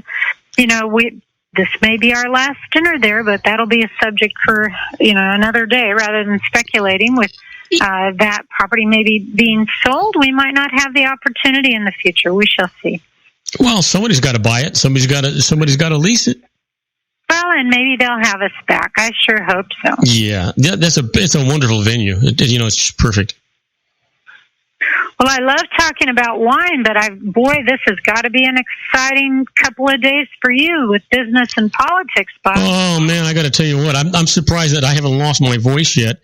We did when you came on earlier, we were just finishing up a simulcast between a fellow in Miami Beach, a fellow in Los Angeles, and me, and then tomorrow we're doing another simulcast, same group. We're adding a guy from Wichita, Kansas, and we're just going to be talking about the election. Of course, tomorrow my show only goes from 3 to 5, so the polls are just going to barely be closing by the time I'm going off the air. But I'm losing my voice and I'm going crazy, and I find it absolutely intriguing that we have to vote for one of two people that 70% of the nation doesn't like. I know. I was shopping today for a black veil, so I have something to wear. No matter which way it went, I could see myself in the black veil tomorrow. I'll be flying to Virginia all day tomorrow, so I'll be listening. I'll be missing most of the excitement, and I'll be getting there just at 5 o'clock when they start rolling out the results. Well, today they were talking about regardless of who is elected president, the Congress is already talking about an impeachment process, whether it be for Hillary or for Trump. And it's just, you know what? I'm an old guy. I've seen a lot of elections. I have never, ever, ever seen an election in a campaign season like this one in my life. Just unbelievable. So the important question is, John, what wine goes well with election depression? Well, I would probably do a bottle of scotch, Linda. Like a nice 25-year-old Macallan. Rusty nails. Just rusty nails. You want to mix that scotch with some decent Drambuie. Get that sugar in there so it can get immediately into your blood system. And get this thing cooking. Well, I tell you, we may want to look at the vice president, since the presidents may be impeacched. Is it Kane or Pence? I don't know. One of them looks like a rabbit, and the other one, looks like he's the man from Uncle. So,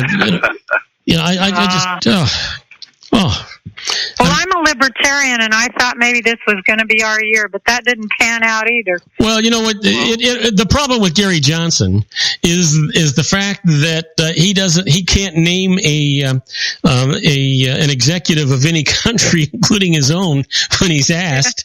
He doesn't. Yeah, I heard that. Yeah, he doesn't know where Fallujah is. He doesn't know where Syria is. He's got some problems. He probably doesn't know where his vice president is either. Wow. Well, we'll all muddle through. I think the impeachment deal came from, I heard that on the Saturday Night Live. I don't know if that came from Congress or Saturday Night Live. Did you see the one this last Saturday where, and I don't know their names, Baldwin and anyway, they walked out on the street hand in hand, hugging everybody. Actually watched watched it. We DVR'd it and watched it at I'm at Faye Wilson's house, actually, if you remember, my lovely friend. Yes, and nice we watched lady. it last night. It was pretty funny. Hey, listen, we're going to take a short break, and we'll be back in about 3 minutes. Is that okay? Okay. We'll be right back. Don't go away. We're with Linda Neal, the owner of Terra Roja Wines and Mellowwood Wines, and we're with our own little wine drinker, John Hanson. We'll be right back after these brief messages. Do not go away. Isn't it time to shine the spotlight on your expertise? The Interview, starring you. Here's your chance to capture 5 minutes of fame with The Interview. This isn't just any interview. This is your opportunity to showcase your expertise and position yourself as a trusted expert in a one-on-one video interview hosted by Robert Cardoza, host of the nationally syndicated show Robert Cardoza Live and powered by AHA Studios. What is it? A professionally recorded video for your use. Robert Cardoza interviews you on the set where he records his show. Professional interview showcases your expertise and value, shot in a state-of-the-art studio. And what's in it for you? Gain credibility as an expert, earn the trust of your target market, educate in a way that intrigues your audience, gain a powerful marketing tool that offers dozens of uses, website, video sharing sites, social media, email, DVDs, direct mail, lobby video, resumes, profile building, all that kind of stuff. Association with the nationally syndicated celebrity. That's right. And let's talk about AHA Studios. AHA is a strategic marketing firm that leverages the powerful and visual persuasion to help your business create powerful messages that connect with your target market. AHA ventures way beyond strategy, delivering the marketing collateral you need to start driving a new business through your doors. AHA has a full-service, in-house, state-of-the-art production studio to bring your messages to life using video. Discover how to make The Interview work for you. Call 949-831-2222. That's 949-831-2222. AHA Image Studios Incorporated. Dr. Stephen Tidwell, Gentle Family Dentistry in a caring, personalized environment. Here at Dr. Tidwell's office, we are dedicated to helping you keep your teeth healthy. We are a state-of-the-art dental practice that still believes in traditional values, such as excellent customer service and individual attention. We have a special welcoming offer for you for just $39, a complete exam, personal consultation, professional cleaning, and all necessary x-rays. That's a $266 value for $39. Dr. Tidwell has 2 convenient locations and experienced staff to provide you with professional care and personal attention that you deserve. Call today. Don't delay. A great smile another day. Call 909-944-7308. That's 909-944-7308 for Rancho Cucamonga or San Bernardino. Joel Saltzman is Dr. Wireless. He has turned his considerable expertise into consumer credit risk and wireless security into a highly specialized independent web-based consulting enterprise targeting consumer credit risk analysis and wireless transactional security and monitoring. He works as a wireless analyst, veteran independent agent, and consumer liaison for most wireless telecom carriers and equipment manufacturers. For more than 20 years, corporate and private clients and media audiences have counted on his unvarnished advice while weighing the technology, performance, and cost differences between Sprint, Nextel, AT&T, Verizon, and T-Mobile. Joel specializes in setting up mobile wireless hotspots to be used for disaster preparedness, business continuity, and mobile wireless merchant processing solutions. Call Dr. Wireless at 310-400-4900 or go to his webpage at drwireless.com. Again, call 310-400-4900 or his webpage at drwireless.com. You'll be glad you did. And now, back to our show.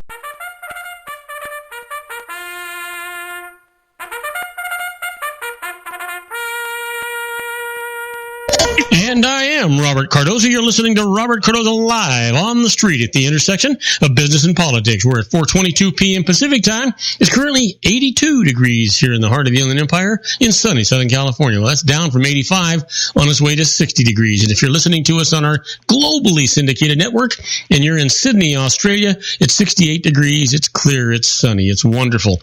You know what? And if you're in Auckland, New Zealand, it's 63 degrees and mostly cloudy. And we're talking to our own Linda Neal O'Neill, the owner of Terra Roja Wineries and Mellowwood Wineries, and our little old wine drinker, John Hansen. Hey, guys, I was just thinking, about Hillary and Trump. Trump says the election is rigged. Hillary says she fixed it. So I thought that too. Anyway, we can continue talking about the magnificent Terra Roja wines, or we can talk about Las Vegas, or we can talk about the guys that we saw going into your room late at night, John, and wondering what was going on over there.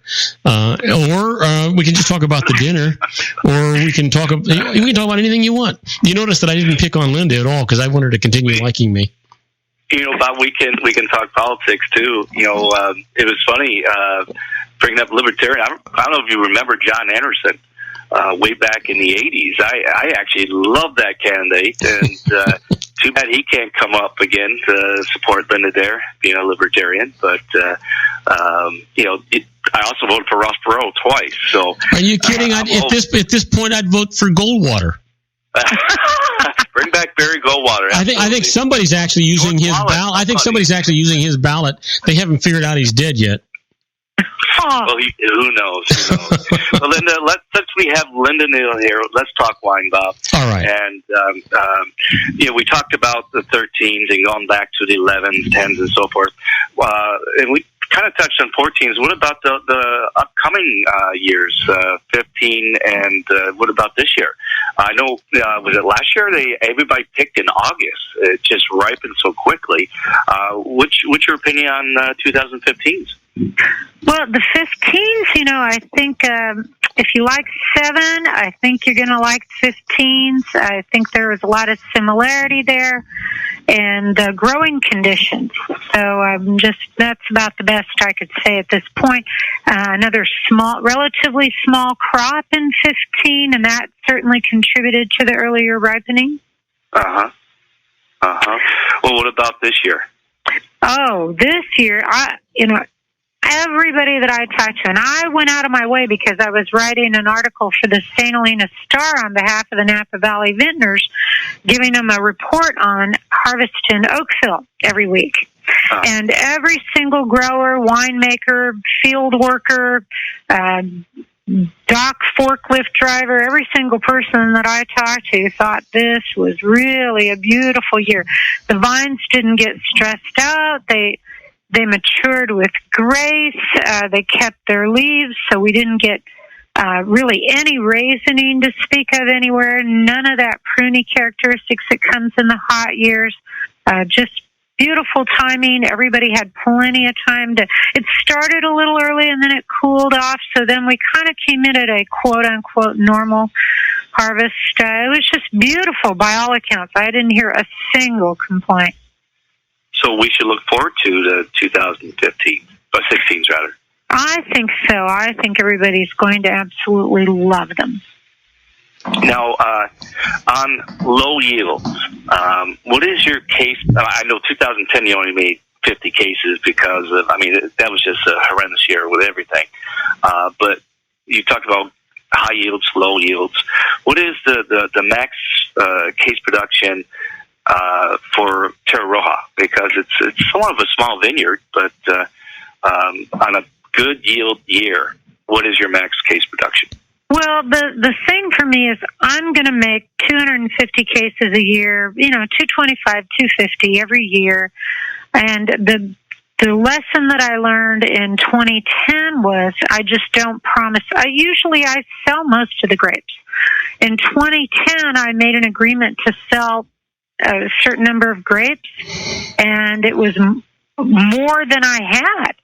So I'll just never do that again. If anybody wants to buy grapes from me, they just have to realize that they get what's left over, and if they get 1 ton or 10 ton, I'm taking mine. I'm not shorting myself again. So my production for wine is going to be very consistent at that 225, 250 mark, even though the production in the vineyard may vary by quite a bit. What is your average ton per acre?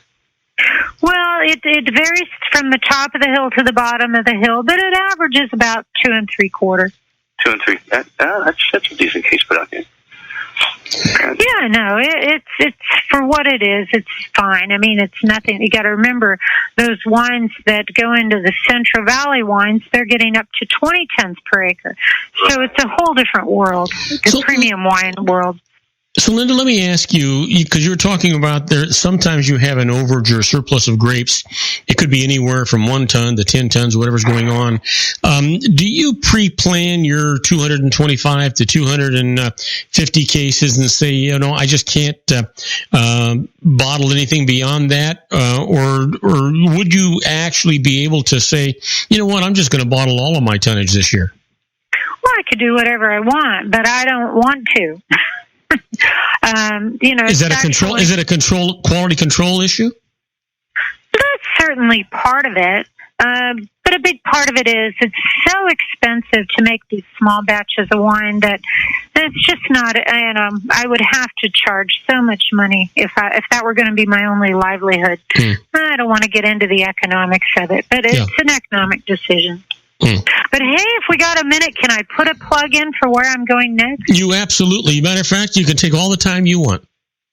Well, just briefly, I'm on my way, flying all day tomorrow to Virginia Beach for the Chesapeake Bay Wine Classic, which is a lovely charity that has grown from a Saturday auction into a 4-day event. And they raise a lot of money for underprivileged youth in their community to be able to go to college. So they really have a good program there, and it's also a fun time for wine lovers. And I know, you know, anybody can go, but if you're near Virginia Beach, there's personally, I'm going to be doing a small tasting of Tierra Roja on Wednesday night at Zoe's, and then I am Vintner of the Year on Thursday night, also at Zoe's.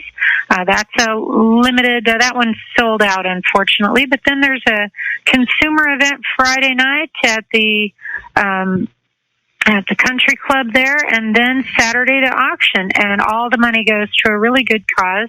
And there'll even be a rare 6-liter of Tierra Roja up on the auction block. So I just wanted to put that plug in. Well, you know, absolutely. And you know what, if because we do have listeners out in Virginia and all throughout the East Coast, is there a number where people could actually call, or a website that they could get onto where they could arrange for seating or reservations out there? Sure, they can go to CBWC, Chesapeake Bay Wine Classic.org. Okay, and that'll have a spot on there to let people know about the event and how they can get tickets and enjoy the whole. I was going to say the whole 3 days, or 4 days, but probably not, since one day's already sold out. Yep, front and center. And I'm sure if you really wanted to go to that vintner dinner, they'd probably let you in at $1,500 a ticket. Somebody would give up a chair. Absolutely. They just bring in more chairs. Bring in more chairs. That's right. Absolutely. So, thanks for letting me plug those lovely people. And then you have something coming up in San Diego pretty soon, too, don't you? Well, that was last week. I'm in San Diego. I've been in San Diego since drove down here on Wednesday, and that was Thursday. We did a little tasting down here, but I'm back down here from time to time. And then I'm going to be up with John the week after Virginia. I'm going to be with John and just working all over Southern California, but no public tasting up there, unfortunately. Oh, well, so when you're down here, you're going to have some free time? Oh, yeah. Okay, then John, you and I need to arrange something. Oh, well, we're trying already. It's in the mix. Oh, okay. Just let me know. Well, we were actually trying to go to the Hobbit, but they have a dark day on Monday. So we're going to figure out another nice place where we think Linda's wine will be well represented there. So we're going to do a little homework here and figure something out. But we'll definitely have a nice dinner on Monday night. Yeah, absolutely. Well, and anytime I get the pleasure of the company of the Hansons or the Cardozas, it's always a beautiful night. It's actually our pleasure. Yes, indeed. Oh, and maybe lunch with the boys. Are you guys having... absolutely. We're going to do lunch at the Anaheim White House, and maybe we'll do Del Rey for dinner. There you go. I think All right, we have work to do, John. Okay. We'll figure it out. We'll ink something down here real soon. Yeah. But I'll definitely give you a call next week when I'll do a little homework. If not, I haven't been to Del Rey's, and I think, Bob, the last time I went to Del Rey's was with you. Oh, geez. Like 3 years ago. Yeah. It's been a long time. Well, you know what? There's so many magnificent restaurants. Oh, you know what? How about the what's the name of that place? Chateau Blue or whatever. What's the name of that thing? Oh, Bistro Blue. Bistro Blue. Yeah. Well, they have a very limited wine list there, though. So, yeah. Well, and there's no place like Napa Rose. I mean, that's the best. But, John goes there all the time. I wanted to mix it up for him a little bit. Well, you know what? You're right. Here's the problem. When I want to have a magnificent evening, I go to the Napa Rose. But John is the guy that takes care of me.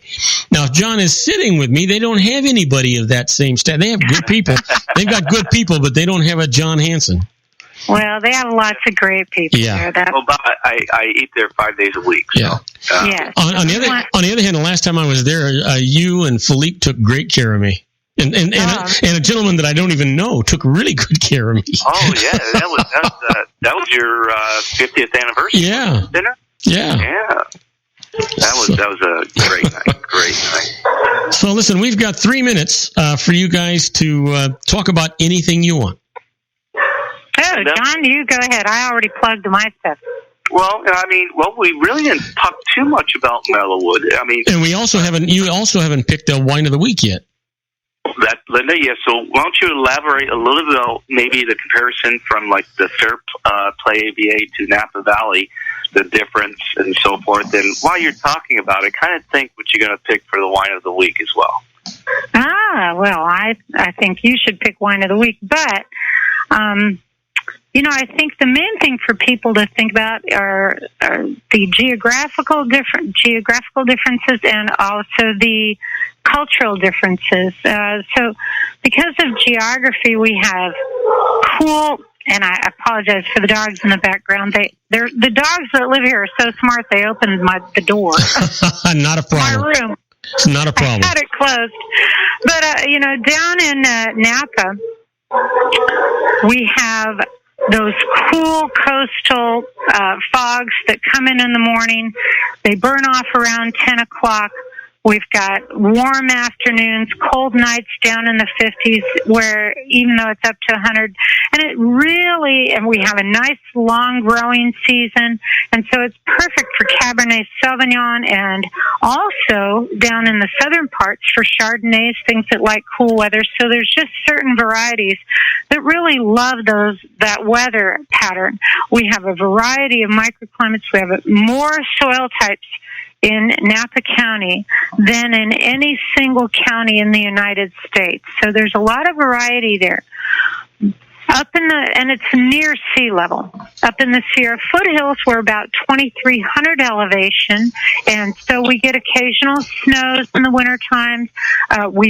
We bud out almost a month later up there in a normal year. So we have a shorter growing season, but it's warmer. We accumulate the day degrees in a shorter period of time. And that's why I grow Zin and Syrah up there. I would not try to grow Cabernet or Chardonnay up in that area. So I think the trick is just picking the variety that goes well with the area. And then the other thing is culturally, Napa Valley is so internationally influenced. I think that's an important aspect, and a lot of sharing of knowledge. And Fair Play, even though it has a history back to the Gold Rush days, the current wine industry, the modern wine industry, it's younger. Yeah. Oh, yeah, absolutely. Is there a vast difference in vintages up there as well? So, John, we can't get into a vast difference because we only got 45 seconds. Oh, okay, Linda. Okay, why don't we pick our wine of the week? And, I have to go with the 2013 Tierra Roja. I thought that was delicious. And why don't we throw in the 2011 if you want to sell her? I'm going with any vintage at Tierra Roja. Well, Well, thank you very much, both of you, for those high praise. Oh, you know what? It's well deserved. That is just a magnificent wine. Just you know what? Just unbelievable. And I love your Mellowwood wines as well. Anyway, Linda, you know what? It's just a joy to always have. We need to have you on more often.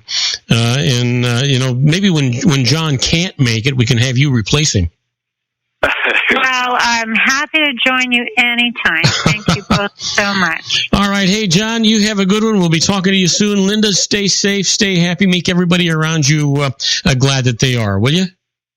Oh. Yeah, and have a safe trip tomorrow, hon. All right.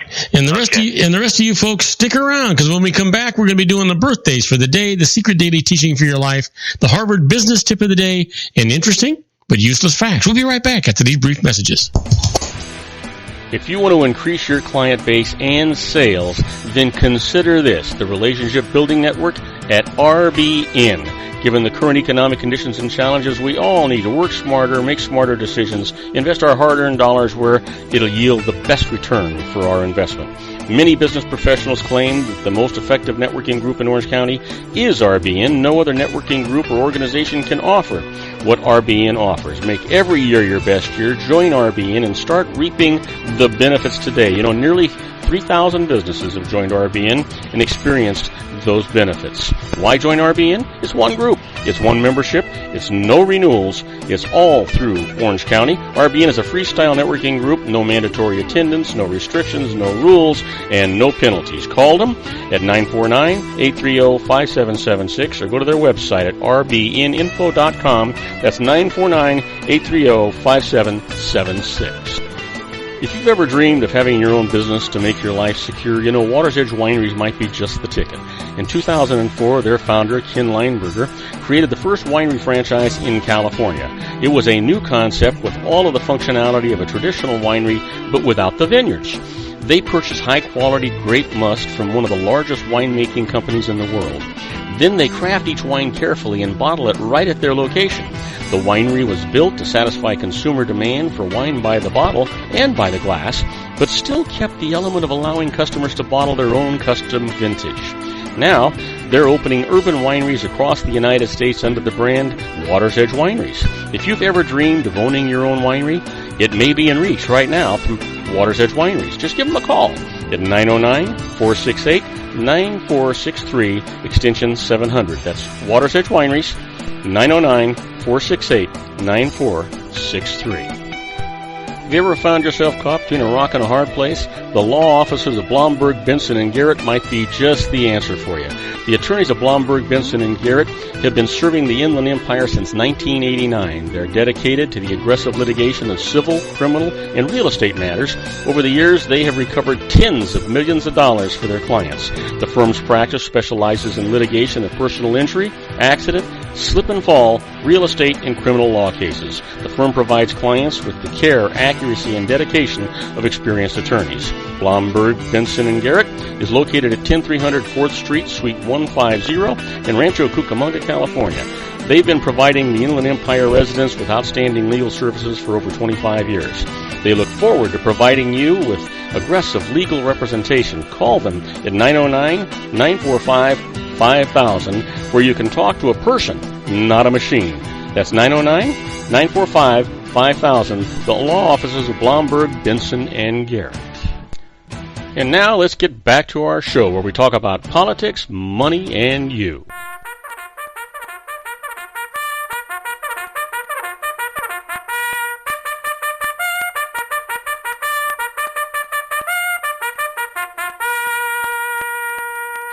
And I am Robert Cardoza. You're listening to Robert Cardoza live on the street at the intersection of business and politics. We're at 4:42 p.m. Pacific time. It's currently 82 degrees here in the heart of the Inland Empire in sunny Southern California. That's down from 85 degrees on its way to 59 degrees. And if you're listening to us on our syndicated global network and you're in Hong Kong, it's 73 degrees and clear. And if you're in Lisbon, Portugal, listen to us, it's 50 degrees and it's also clear. But right now, I want to go over the Harvard business tip of the day. And the management tip today is how to tell your boss you disagree. It's normal to shy away from disagreeing with your boss. You may think that doing so will make your manager perceive you negatively or trigger a defense reaction. But most managers report that they don't hear enough alternative points of view to disagree constructively. Try these things. First of all, provide suggestions that your manager can act on, not just objections.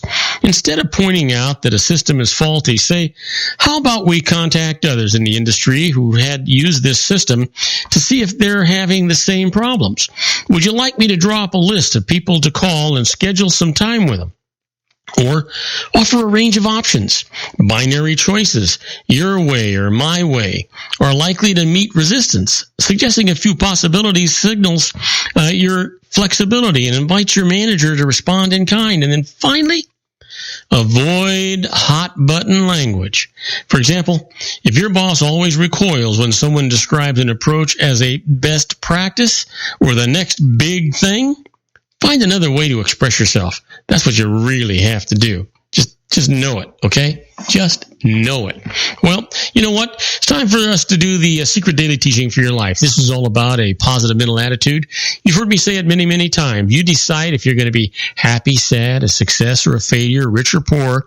You decide how your day's going to go. When you get up in the morning, you look in the mirror and you say, wow, I'm going to have a fantastic day. I'm going to make everybody around me happy, and I'm going to be productive, and I'm going to be profitable today. You really do decide whether you're going to be happy or sad. You're the guy.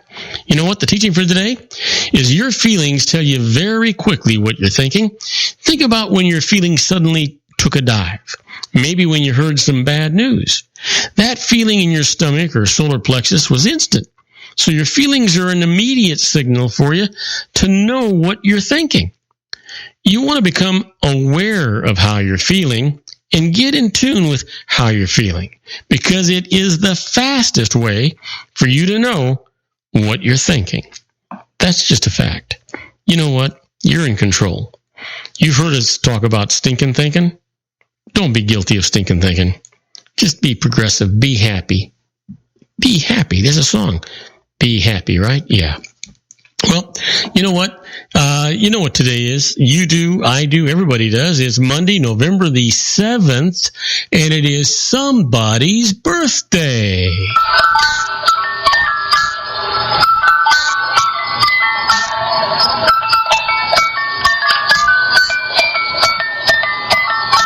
And right off the top, I have got to say a happy birthday to my sister, Shirley. Shirley, you know what? I know you're back east. You're with my nephew and your son, Stephen, and his family. I hope you're having a wonderful, wonderful time and that you're having the birthday that you certainly deserve and enjoy. Happy birthday, Shirley. I love you.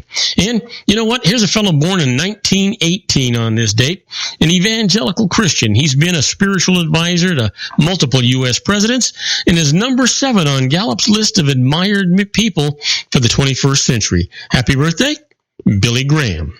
And here's somebody born 1942, an American singer and composer, mid and late 1960s with a series of successful songs, including Secret Agent Man. Happy birthday, Johnny Rivers. And then finally, born in 1943, a musician who played a key part in the folk rock movement. Happy birthday, Joni Mitchell. Yeah. Well, ever wonder about what was going on today in history? You don't have to wonder anymore. You can take your seat and sit down and relax, because I'm about to tell you what happened today in history. I can tell you, on November the 7th, 1994, WXYC, the student radio station of the University of North Carolina at Chapel Hill, provided the world's very first internet radio broadcast. Well, that's something to celebrate. And on November 7th, 2000, controversial U.S. presidential election that was later resolved in the Bush versus Gore Supreme Court case that took place today. And then finally, in 2002, Iran bans advertising of United States products. Go figure. And we've had problems with them ever since, and before, and we'll continue having problems with them. No doubt about it. Well, you know what? The quote for today comes from Josh Billings, and Josh says, "A dog is the only thing on earth that loves you more than you love yourself." Now, isn't that sad? But it's true. Yeah. Well, you know what? It's time for us to do the interesting but useless facts. I love this part of the show. We've got a few minutes, very few, but we've got a few minutes. So let's go ahead and work on and giving you some of these things. Right off the top, in 1935, a writer named Dudley Nichols refused to accept the Oscar for his movie, The Informer, because the Writers Guild was on strike against the movie studios. Now, in 1970, George C. Scott refused the Best Actor Oscar for Patton. In 1972, Marlon Brando refused the Oscar for his role in The Godfather. These guys are crazy. They make a political issue of everything. How about this? Did you know that baby elephants can drink over 80 liters of milk a day? Man, that's a lot of milk. Do you drink milk? I do. I love it. Had 2 glasses today, as a matter of fact. How about this? Did you know that rhinoceros have thick protective skin? If you didn't know that, it's because you're not paying attention. How about this one? Dentists have recommended that a toothbrush be kept at least 6 feet away from a toilet to avoid airborne particles resulting from the flush. Now that is a sick thought. I'm not even going to expand on that. Here's one for you. In 1769, the British designer Edward Buran enclosed wooden slats in a frame to adjust the amount of light let into a room. Now, these became known as Venetian blinds from their early use over Italianate windows. Yeah, okay. That's kind of interesting. You ever wonder about the guys that take the time to come up with these interesting but useless facts? I mean, they just got to get a life, right? How about this? Laika the dog was the very first living thing which was sent to space. There's one for you. Kind of interesting. Well, I bet you most people don't know that. Did you know that camel's milk does not curdle? I've never tried it. Don't plan on trying it. Don't want to try it. I'm just going to trust that what they said is true. Here's one for you. The average person produces 25,000 quarts of spit in a lifetime, enough to fill 2 swimming pools. Boy, you do that one right after camel's milk, huh? Let me leave you with this one. Anacondas are large, non-venomous snakes found in South America that can reach over 16 feet in length. And that, my friends, is kind of interesting. But don't go away, because when we come back, we're going to do our tribute to the late, great Paul Harvey and the rest of the story. And today's story, Great Expectations. I'll tell you all about it. Rest of these brief messages. You do not want to go away. Isn't it time to shine the spotlight on your expertise? The Interview, starring you. Here's your chance to capture 5 minutes of fame with The Interview. This isn't just any interview. This is your opportunity to showcase your expertise and position yourself as a trusted expert in a one-on-one video interview hosted by Robert Cardoza, host of the nationally syndicated show Robert Cardoza Live and powered by AHA Studios. What is it? A professionally recorded video for your use. Robert Cardoza interviews you on the set where he records his show. Professional interview showcases your expertise and value, shot in a state-of-the-art studio. And what's in it for you? Gain credibility as an expert, earn the trust of your target market, educate in a way that intrigues your audience, gain a powerful marketing tool that offers dozens of uses, website, video sharing sites, social media, email, DVDs, direct mail, lobby video, resumes, profile building, all that kind of stuff. Association with the nationally syndicated celebrity. That's right. And let's talk about AHA Studios. AHA is a strategic marketing firm that leverages the powerful in visual persuasion to help your business create powerful messages that connect with your target market. AHA ventures way beyond strategy, delivering the marketing collateral you need to start driving a new business through your doors. AHA has a full-service, in-house, state-of-the-art production studio to bring your messages to life using video. Discover how to make The Interview work for you. Call 949-831-2222. That's 949-831-2222. AHA Image Studios, Incorporated. Dr. Stephen Tidwell, Gentle Family Dentistry in a caring, personalized environment. Here at Dr. Tidwell's office, we are dedicated to helping you keep your teeth healthy. We are a state-of-the-art dental practice that still believes in traditional values, such as excellent customer service and individual attention. We have a special welcoming offer for you for just $39, a complete exam, personal consultation, professional cleaning, and all necessary x-rays. That's a $266 value for $39. Dr. Tidwell has 2 convenient locations and experienced staff to provide you with professional care and personal attention that you deserve. Call today. Don't delay. A great smile another day. Call 909-944-7308. That's 909-944-7308 for Rancho Cucamonga or San Bernardino. Joel Saltzman is Dr. Wireless. He has turned his considerable expertise into consumer credit risk and wireless security into a highly specialized independent web-based consulting enterprise targeting consumer credit risk analysis and wireless transactional security and monitoring. He works as a wireless analyst, veteran independent agent, and consumer liaison for most wireless telecom carriers and equipment manufacturers. For more than 20 years, corporate and private clients and media audiences have counted on his unvarnished advice while weighing the technology, performance, and cost differences between Sprint, Nextel, AT&T, Verizon, and T-Mobile. Joel specializes in setting up mobile wireless hotspots to be used for disaster preparedness, business continuity, and mobile wireless merchant processing solutions. Call Dr. Wireless at 310-400-4900 or go to his webpage at drwireless.com. Again, call 310-400-4900 or his webpage at drwireless.com. You'll be glad you did. And now, back to our show. And I am Robert Cardoza. You're listening to Robert Cardoza live on the street at the intersection of business and politics. You know what? This works a lot better when I turn the microphone on. But right now, you know what? We want to do our tribute to the late, great Paul Harvey in the rest of the story.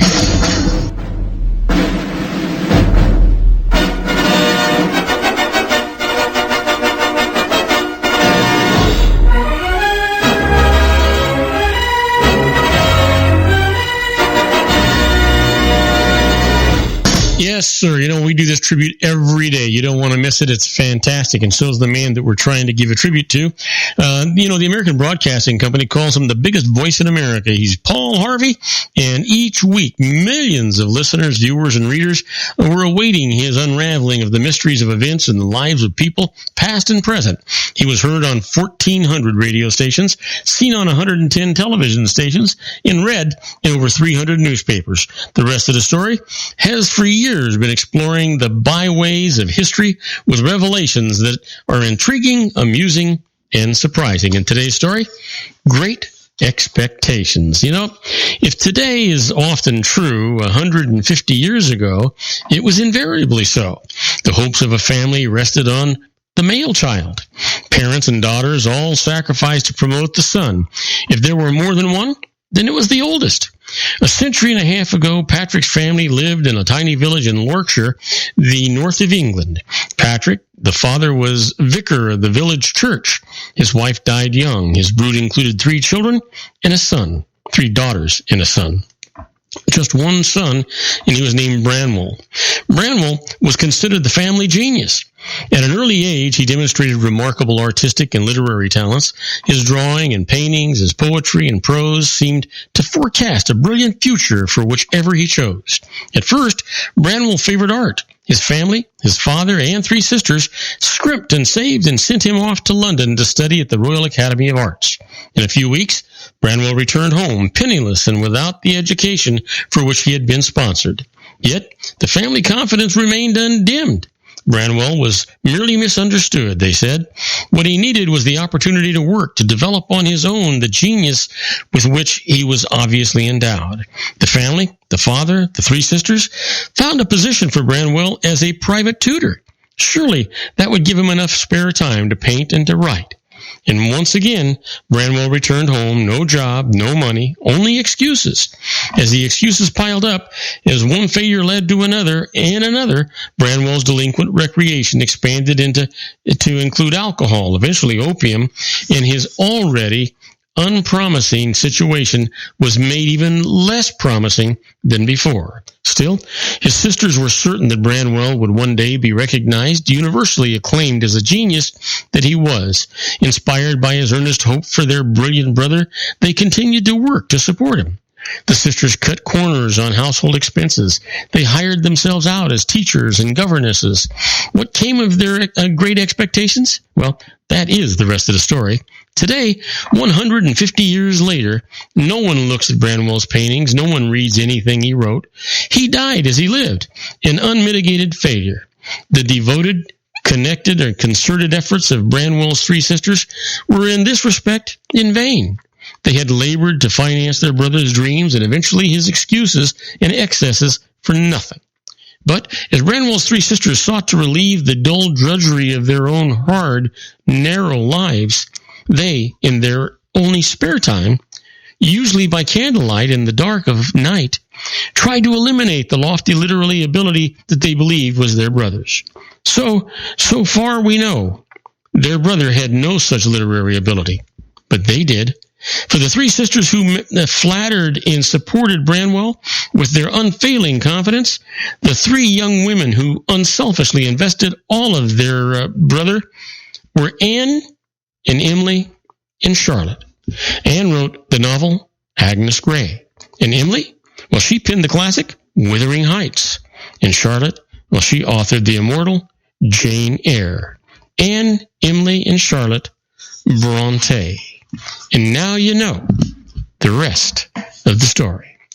Well, on the next show, John Matthews, Joe Hakos, Sean Lefebvre, and I, we're going to be talking in the conservative politics all about the election on our semi-annual or semi-weekly simulcast. And then after that, Sean Lefebvre and I are going to be talking about Geared for Wellness in healthcare. Now, I'm going to continue our tribute to the late, great Paul Harvey and the rest of the story. The story tomorrow is going to be Warner's #1. Yes, sir.